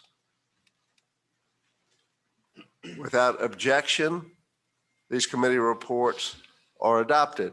We will now call on President Galligan for his president's report. Thank you, Mr. Chair. Good morning. And Professor Lopez is the president of the Faculty Senate on the A&M campus. And the Faculty Senate, along with the Staff Senate and the student government, have been incredibly helpful to those of us on the A&M campus during the pandemic. So Mandy, to you, to Jonathan Stone, we just want to say thank you for all that help. So we appreciate it. Before I get started, I'm going to take a minute to address the tragic events of this week in Baton Rouge and Slidell. As most of you know, the LSU community suffered enormous losses on Monday. One student was hospitalized and another passed away. And while there remains much that we don't know, I know that you'll join me in sending thoughts and prayers to the family of these students.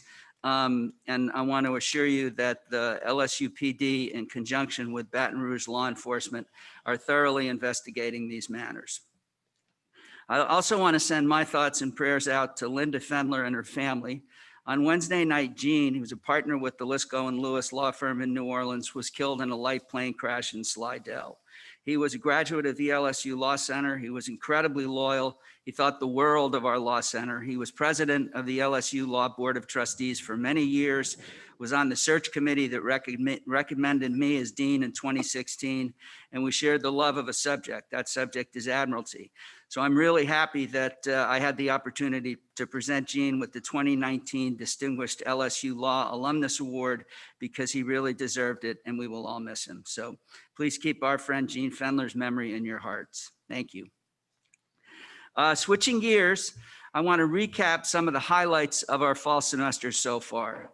Our enrollment numbers are in, and we've talked about these a little bit, but we could not be more thrilled with the success throughout the LSU family. Shreveport's total enrollment increased 16% this fall to just under 10,000 students, and its graduate student enrollment nearly doubled, making LSUS the fastest growing higher education in Louisiana over the past 5 years.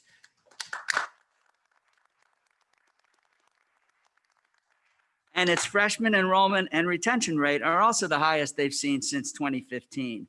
LSU Alexandria has also achieved record-breaking enrollment this fall, with total enrollment at an all-time high of 3,500 students, a more than 6% increase over last fall. Our Alexandria campus also received national recognition in the latest U.S. News and World Reports rankings. Its ranking for top public schools in the National Liberal Arts category is tied for 13th, and LSUA rose 3 spots in the top performers for social mobility category to reach 87th nationally. So congratulations. We don't live for rankings, and we don't measure our success in any one number or any series of numbers. But if we're doing the right things, the rankings are going to take care of themselves. LSU Eunice saw its freshman enrollment increase by 5.5% this fall. Overall enrollment rose 3% to just over 3,100 students, and dual enrollment is up 14% this fall. Congratulations. Health science centers in New Orleans and Shreveport are maintaining steady to slightly increased enrollment, which is outstanding as their class sizes are restricted due to the intensity of the curricula. At the flagship, we enrolled our largest first-year class in history and our most diverse class ever, with historically underrepresented groups accounting for more than 30% of the class, including record high enrollment of Black and Hispanic students. Aided by the 9% increase in first-year enrollment, our total enrollment on the flagship campus rose 8% to about 34,300 students, also a record high. As I've told you before, the GPA was a record high, average 3.45, and the ACT remained steady at 25.4. So growing enrollment during a pandemic across the family is an incredible achievement, but in many ways it's more difficult, and in some ways more important, I know that Stacey Haney feels this way, to retain increasing numbers of students and to improve our graduation rates, and we're doing that too. Retention rate of last year's first-year class at our flagship rose to 86%, an all-time high. Our 6 years bachelor's graduation rate increased to 66%, second highest in history. Now, these achievements across our teaching campuses are a direct reflection of our collective commitment to student success. We're incredibly grateful for the extraordinary efforts made by our faculty and staff throughout the pandemic to help our students stay on track academically and to get the support they need to succeed. Faculty have spent hundreds of hours moving online, moving offline, getting ready for the fall, and we really, really appreciate that work. We've also made great progress on our inclusion, equity, and diversity initiatives. At the flagship, we're meeting with the 9 committees that are working to bring the action items in our diversity and inclusion roadmap to fruition, and a separate committee is finalizing an updated diversity statement. At the same time, our building name evaluation committee, comprised of students, faculty, staff, and alumni, has also begun meeting, and we expect to have their recommendations in the future. Along those lines, LSU Health Science Center New Orleans is conducting a national search for a vice chancellor of diversity and inclusion, which they expect to fill before the end of the year. LSU Health Sciences Shreveport hired an assistant vice chancellor for diversity affairs several months ago. LSU Eunice has developed its first ever standing committee on diversity and inclusion, which reports directly to Chancellor Sorensen. The LSU Ag Center and College of Agriculture started an advisory council for diversity, inclusion, opportunity, and change in July, and are in the process of hiring an assistant vice president for diversity, inclusion, and opportunity. Now, let me talk about COVID for a second. I'll start on our campus. Last time we met, we were sharing concerns about the rising number of COVID cases that we were seeing on our flagship campus. I'm pleased to report that since then, we had seen a decline in our case count, as well as a decrease in the number of students in isolation or quarantine. We have administered more than 9,000 COVID tests on our flagship campus since the start of the fall semester. Stone, we need to get tested more. Our figures, we talk about this a lot. Our figures are updated 3 days a week on the dashboard at LSU EDU Roadmap. We've also launched wastewater testing and analysis on the flagship. That literally we study wastewater, and that initiative has allowed us to identify residence halls where the virus is present in sufficient quantities that we believe those students must be tested. In fact, we're currently testing students in 2 residence halls based on this week's wastewater test results. We had gone 2 straight weeks with results that did not indicate the need for testing. This week, we got 1 testing site with 2 residence halls where we said, let's test. We remain encouraged by our ability to execute on-campus testing at scale and by our students' cooperation. They've been fantastic.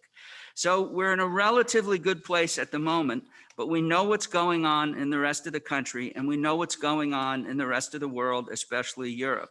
So we have to remain vigilant. And we're very pleased with how our campus community continues to wear masks, stay as physically distant as possible, and comply with all the best safety practices to help contain COVID. These things are having a huge positive impact on the overall situation. But again, we can't get complacent just because the numbers are lower at this moment. We know that the COVID situation can change rapidly, and we can't afford any setbacks. The second legislative special session adjourned yesterday, and the LSU family secured $5.17 million to help address some of our COVID-related expenses and lost revenue, including $2 million for the Pennington Biomedical Research Center, $750,000 for the Ag Center, $1 million for the Health Sciences Center in New Orleans, about $900,000 for the Health Sciences Center in Shreveport, and $540,000 for LSU Shreveport. We've also secured an extension of our operational autonomies for procurement and risk management that's helped us save more than $60 million since 2013, and which we project will save an additional $7 to $12 million in the coming years. So thanks very much to Chris Verdreen and our entire GR team for a job well done. We're a research university, and our research success is a large part of what defines us. Health Sciences Shreveport continues to work on the Pfizer-sponsored COVID vaccine study. I tell Gallow all the time, Gallow, sign me up. I want to be in that study, and I don't want the placebo. And over the past 6 months, they've conducted over 120,000 COVID tests in Northwest Louisiana. Their School of Medicine has also signed an MOU with Grambling State University, guaranteeing an interview for medical school if certain benchmarks are met. The first of multiple agreements with HBCUs. A team of LSU Health New Orleans radiologists who investigated the usefulness of chest x-rays in COVID have found they can aid in a rapid diagnosis of the virus, especially in areas with limited testing capacity or delayed test results, and their findings were recently published in Radiology Cardiothoracic Imaging. Pennington Biomedical Research Center, where we are right now, researchers have partnered with their peers at Tulane, the Louisiana Public Health Institute, and Ochsner to study how telehealth practices are being adopted and implemented during the pandemic for Medicare patients with diabetes.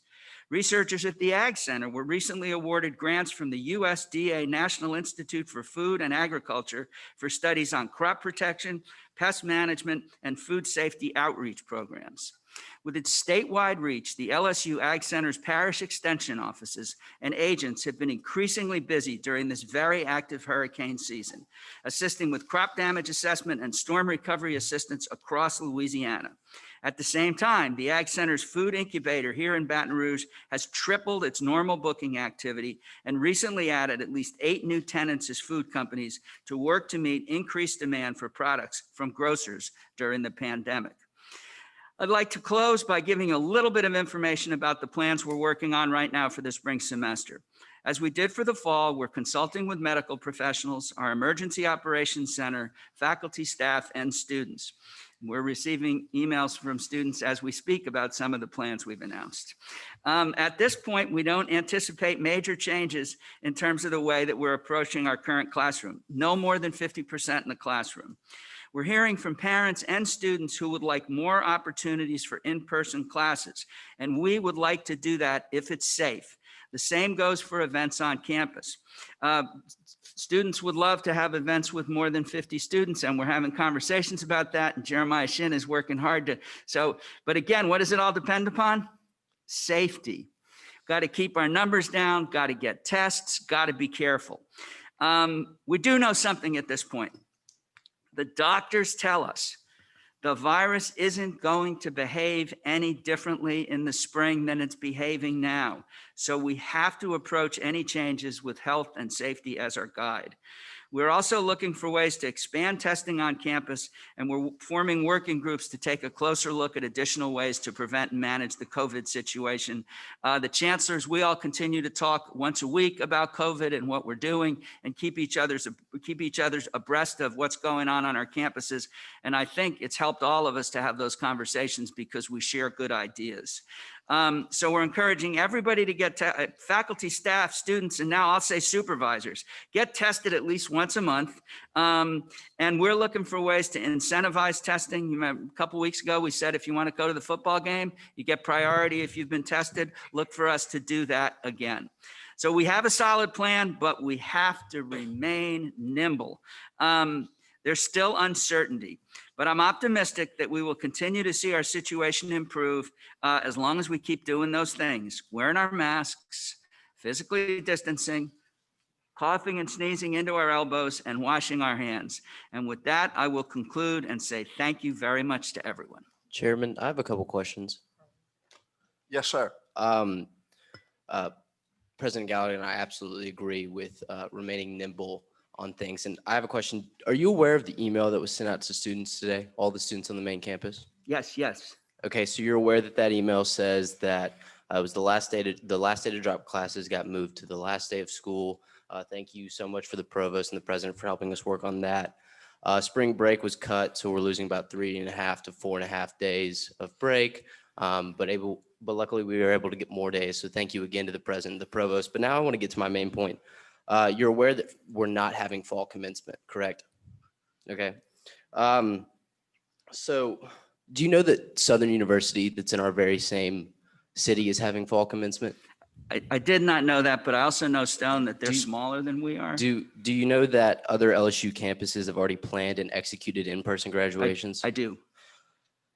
Do you know how many people can attend football games? I think it's 25%. 25% of 102,321 people. So I did the math, and so it should be 25,580 people. Are you aware of what the Pmac capacity is with COVID regulations? If it's 25%, I'm not aware of what it's the PMAC. 3,304. But I'm not sure if 25% applies to the PMAC. Mm-hmm.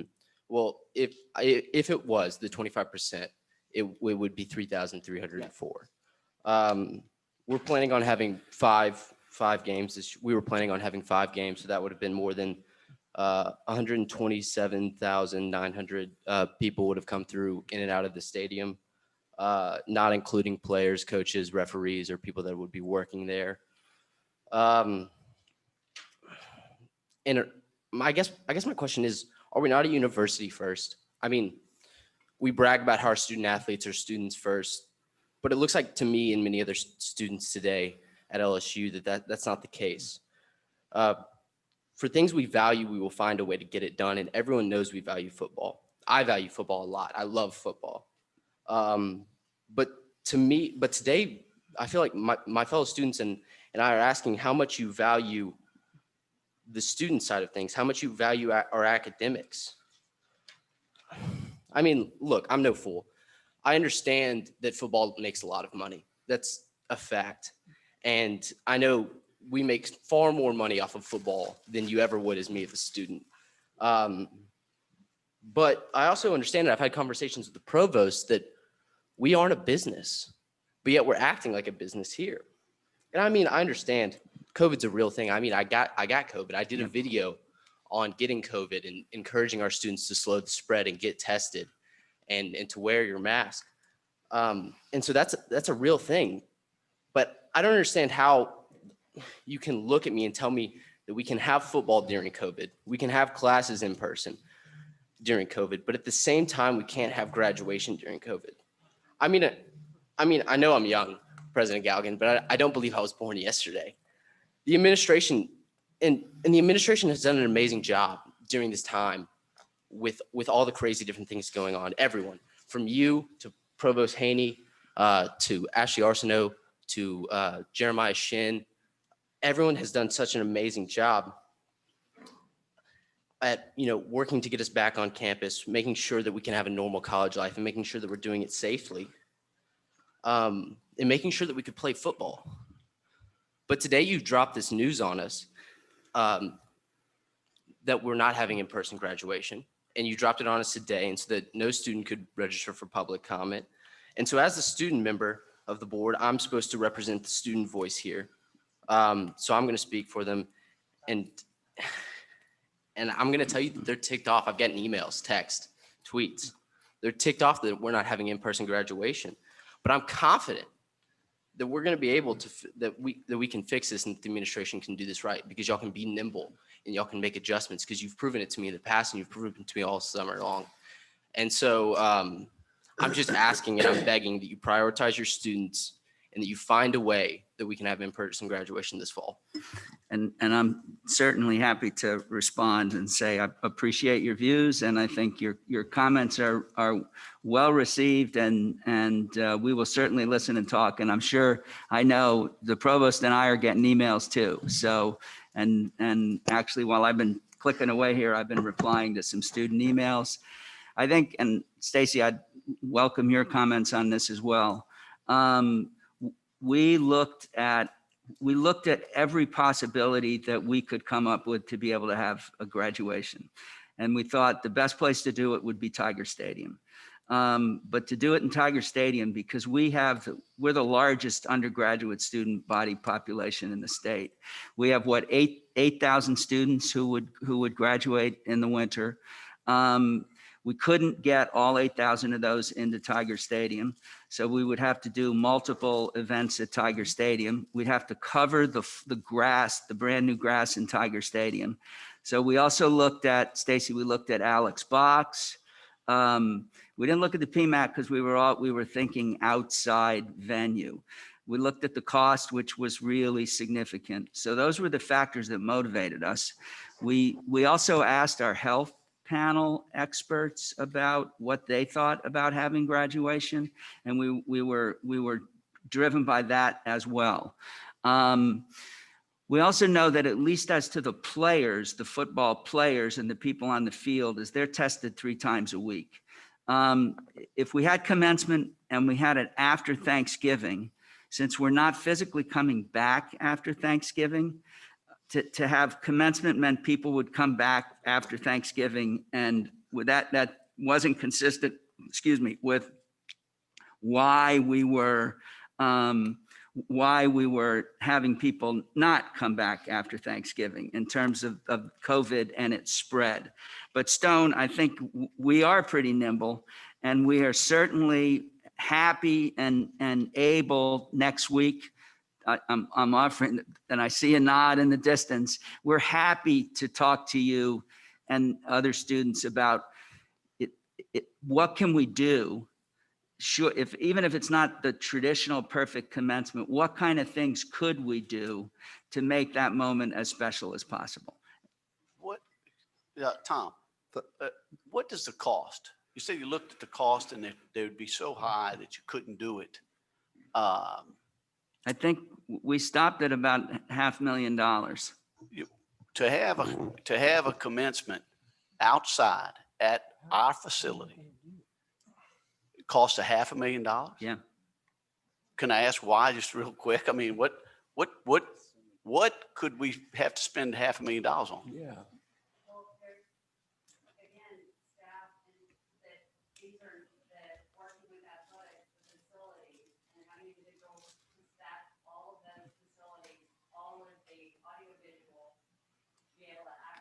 Well, don't those people work for us already? Yeah. Don't people that work the Videotron and all of those things, are those hourly wage people that only work at games, or they work for us on salary?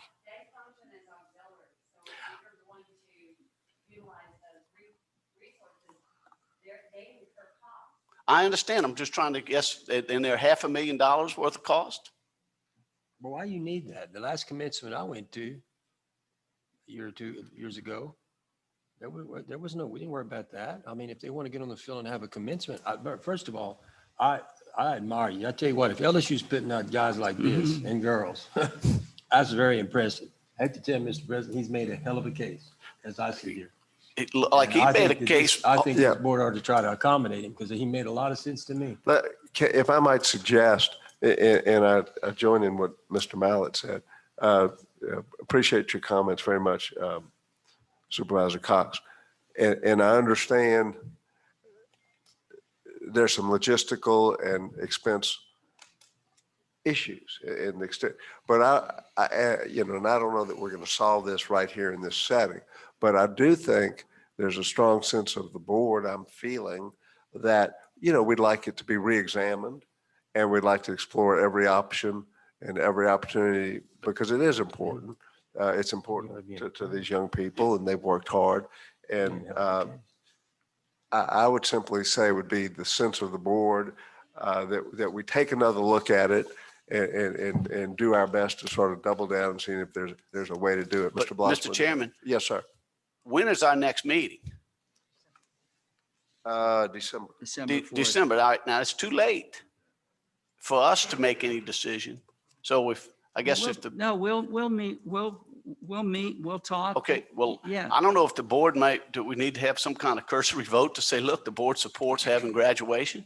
I mean, first of all 35,000 people won't be coming back I know they're going to leave before Thanksgiving, and only the 8,000 that are graduating may come back, and not all 8,000 may not come back. So we don't know exactly what that hard number is. Yeah, there's one other little thing to throw in there, and we have to figure this out, is we've also told everybody who's going to graduated in spring or in summer, that they could come back to the next in-person. So that's it's a detail, but that's right. We have to work that out and look, too. they've already missed theirs, so you could maybe sprinkle them in over the next couple of in-person ones. I mean, I think that's. Look, I support the chairman, your idea that you just brought forward. I don't know that we can make that decision right now. It's my sense of it. If somebody makes a motion, we'll certainly entertain it. But I would simply like to say that it is the strong sense of the board that we revisit this issue and make every opportunity to try to accommodate the students. Mr. Williams, yes, sir. So, Mr. DeQuire, correct me if I'm wrong. I would like to amend the agenda, which will require unanimous support of everybody present, to put an item on the agenda that we can vote on that does what Chairman Danth just said. I'll second that motion. May I make a comment before we vote? Yeah, the motion, what you may, sir. The motion's been made by Mr. Williams. It was seconded by Mr. Blossman. So we'll entertain discussion, Mr. And again, to be clear, I'm amending the agenda to put this on, and my motion that now that this is on the agenda, if it unanimously passes to come on the agenda, will be to formalize what you said, not to tie our hands completely, but to pass a resolution that says re-examine it. Go ahead. Yes, sir, Mr. DeQuire. I was just going to restate the motion, so. Please do that. I was going to call on you to do that. So everybody understands, Mr. Williams has offered a motion to amend the agenda, and I'm going to clarify, for the board to have an item to consider an in-person graduation. And it's been seconded by Mr. Blossman. It's open for discussion. Right, Mr. Chairman, Mr. Collins. And then Mr. Temple had a comment, then Mr. Mallett, I think. No, I don't have a comment. Oh, I'm sorry. Making Mr. sure he Temple. gets a comment. I just want to add to and support all of the comments that have been made as it relates to this young man's courage and willingness to discuss this. I saw him over here writing things down. I was trying to figure out what he was doing. I thought he was taking a physics test. But anyway, you know, we consider the Saints coming up here playing in Tiger Stadium. Mhm. Is that what we're thinking about doing?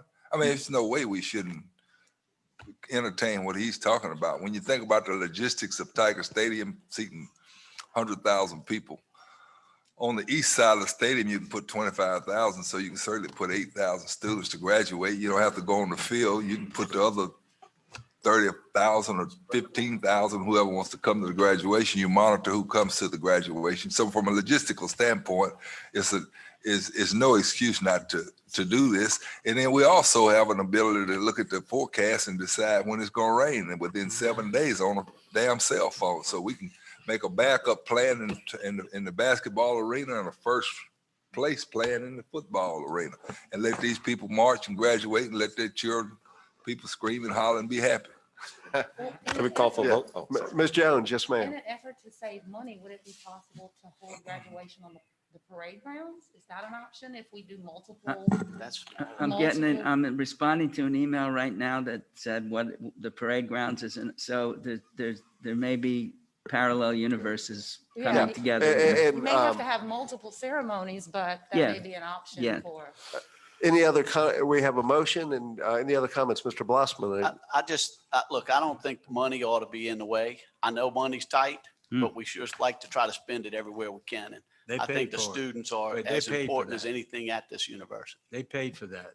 That's right. Them people have been paying to go, they've been paying tuition to go to school. They're entitled to that. Any other comments or questions? Would anybody like to call the motion? Can I get a vote on them? And I'd just like Yes, to sir. clarify, It has to get this out is of just first. the motion to put it on Yeah. the agenda. Oh, And then This is that's, not, go ahead, Winston. Sorry. yeah, this is not the motion to pass the You're item. right. This is You're just the motion to add it to the agenda, then we'll entertain Is another. there any objection to putting this motion on the agenda? Without objection, that motion is approved. Now that it's on the agenda, I move that we direct the president and the provost and the appropriate parties to re-examine the position of no fall graduation and to find an alternative way of doing it. Second. Is there a I second think everybody by will second that. Mr. Morrow? Any comments on the motion? I have a comment. Yes, sir, Mr. Armator. I am reticent to instruct our interim president, Mr. Galligan, and our provost, Ms. Stacy Haney, to decide as we have decided for them just now. I trust them to meet with Stone and do the right thing, but I cannot join in this motion to instruct them to conclude as we have just concluded as a group, not knowing everything that Tom and Stacy know. As I understand the motion, we're not really directing them to do this. We're directing them to please re-examine it and find every possible way to do it if it can be done. That is my motion. So I think it's kind of a semantical difference to some extent. Mr. Chairman, Yes, sir. I'll go along with the idea of trying to see what the feasibility would be. But if you're talking about an outdoor event,